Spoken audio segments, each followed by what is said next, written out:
Goeiedag geliefde disipel van Jesus en baie welkom by nog 'n episode van In Jesus Bybelstudie. Vandag is episode 48 van ons reeks oor jou identiteit in Christus. En ek vermoed ons gaan moontlik in die volgende 2 weke klaarmaak met hierdie reeks, maar kom ons kyk maar hoe die Here ons lei. En ek gaan nou in hierdie laaste 2 weke dalk nog 'n sensitiewe onderwerp aanraak, maar wat krities is in ons wedergebore gelowiges se identiteit. En dit is die krag en autoriteit in ons. Het ons ooit enige krag en autoriteit in ons? Of doen God wat hy wil en ons dobber maar net soos 'n bootjie op die see rond saam en ons het nie regtig gesê in hierdie saak nie. Ons is nou maar vandag wat God wil hê ons moet wees en wat met my gebeur is nou maar wat God wil hê moes gebeur en ek moet dit nou maar net leer aanvaar en daarmee saamleef. Of het ek 'n keuse? En het ek die krag en die autoriteit binne in my om my omstandighede te verander? En ek wil net van die standspoor af my standpunt hieroor duidelik maak, sodat daar nie misverstande ontstaan nie. Ek glo absoluut daarin, dat ons as wedergebore Christene oor God se krag beskik deur sy Heilige Gees, en dat ons beheer het deur geloof, en deur saam te stem met wat God se wil is vir ons lewe, om so sy wil uit te leef vir ons lewens. Ek glo glad geensins in die keisera whatever will be evangelie nie. Soos in glad nie.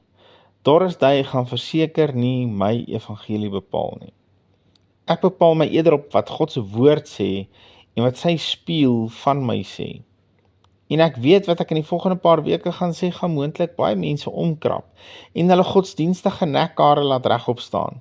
En is nooit my intensie om goed te sê net om weird en moeilik te wees nie. Ek probeer nie moetswillig dwars wees nie, maar ek is in my hart oortuig dat die Here my geroep en gesalf het vir 'n tyd soos hierdie, om misleidings waarmee mense groot geword het, reg te stel deur die waarheid van sy woord. En ek glo die van julle wat al 'n tydjie betrokke is in ons bediening sal weet, dat ek baie groot is op die woord. Dat ek glo die woord van God die absolute hart van God is, en dat ons lewens en ons geloof en ons vertroue in sy woord kan plaas, want sy woord is waarheid. Ons kan ons totale vertroue in sy woord sit. Ek en jy kan die woord van God vertrou. So ek wil begin deur te sê, God is nie 'n autokratiese diktator nie. Wat bedoel ek daarby? God is nie 'n puppet master nie.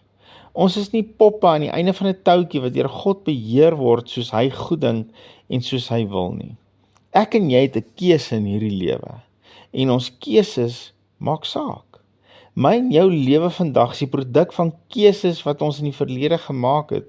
Of jy nou daarvan hou of nie, dis wat dit is. Ek sê weer, ek glo hoegenaamd nie in wat moet gebeur sal gebeur nie. Soos in glad nie. Daai tipe uitkyk sal jou wil en jou entoesiasme breek. Dit sal jou laat ophou droom. En die ergste van alles, dit gaan veroorsaak dat jy God blameer vir omstandighede in jou lewe waarvoor hy glad nie verantwoordelik was nie. God is nie die een wat jou huwelik verbrokkel, of jou kar laat breek, of jou kanker gee om een of ander misterieuse les te leer nie. En soms sal mense probeer heilig en godsdienstig klink en sê, nee, hulle glo ook nie God is die een wat hulle kanker gee nie, maar hy laat dit toe. Daar's hierdie misterieuse ding genoem, die toegelate wil van God. Eina. So hy is nie so sleg dat hy jou siek sal maak nie, maar hy sal net aan die ander kant toe kyk en toelaat dat die vyande doen. Help my om hierdie reg te verstaan asseblief, want ek verstaan dit glad nie. So ek sal nie oor my dogter ry om haar te leer dat karre gevaarlik is nie. Maar as ek sien 'n ander kar gaan haar raak ry, sal ek wegkyk en maak asof ek dit nie sien nie, sodat daai kar haar in die hospitaal in kan ry, en dan sal ek agterna baie liefdevol kom en vir haar sê, shame, papa is hier vir jou, ek hoop jy voel gou beter, het jy nou gevoel hoe seer maak 'n kar? Ek is seker elke pa en elke ma dink by hulle self, wat 'n absurde storie. Geen ouer sal so wees nie. So 'n pa is siek in sy kop en hy moet toegesluit word vir kindermishandeling. En tog is dit presies wat ons van God dink as 'n pa. Hy gee nie vir ons kanker nie, maar hy laat dit toe. Hy kyk doelbewus aan die ander kant toe wanneer die vyand kanker op ons laai. Hy is nie die een wat ons raak kry nie, maar hy kyk weg sodat die vyand ons kan raak kry. Nee, nee, nee. Hy is 'n goeie God en hy kan net goed wees. Jakobus 1 vers 17 sê, elke goeie geskenk en elke volmaakte gawe daal van bo af neer, van die Vader van die ligte, by wie daar geen verandering of skaduwee van omkering is nie. Elke goeie en perfekte geskenk kom van God af, en daar's geen verandering of omkeer in hom nie. Hy kan nie verander word om vandag goeie geskenke en môre slegte geskenke te gee nie. Dit kan nie gebeur nie. Hy's 'n goeie God en hy gee slegs goeie en perfekte geskenke.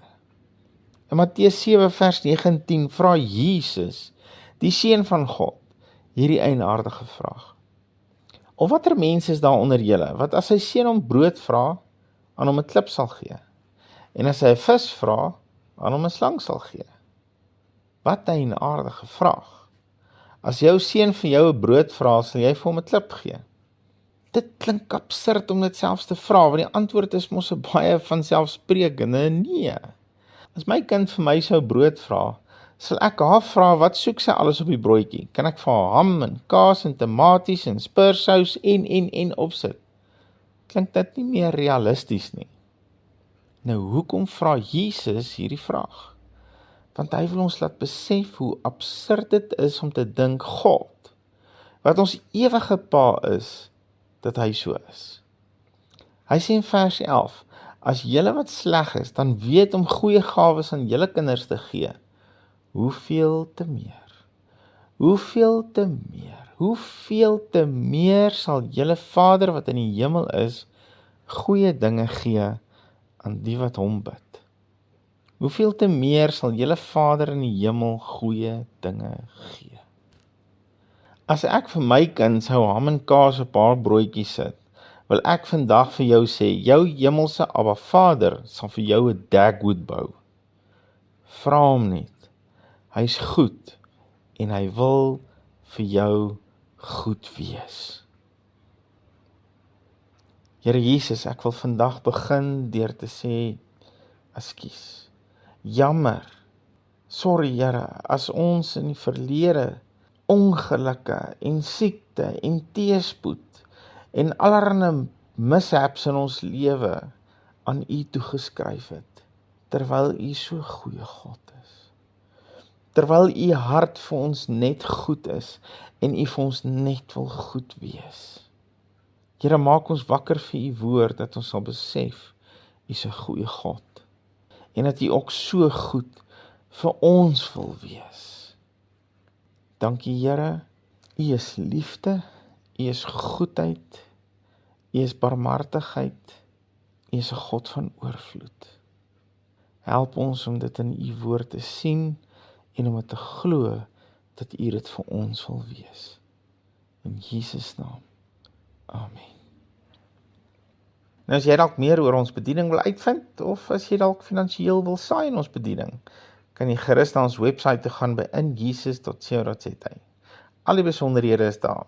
Of as jy dalk na van ons vorige boodskappe wil luister, kan jy dit op ons podcast kry by In Jesus Bybelstudie. En jy kan ook na ons Sondag kerkboodskappe kyk op YouTube onder In Jesus Ministry. Onthou maar net dat in al hierdie gevalle is In Jesus een woord. Geliefde van Jesus, hou jou oog op Jesus en jou neus in sy woord. Shalom.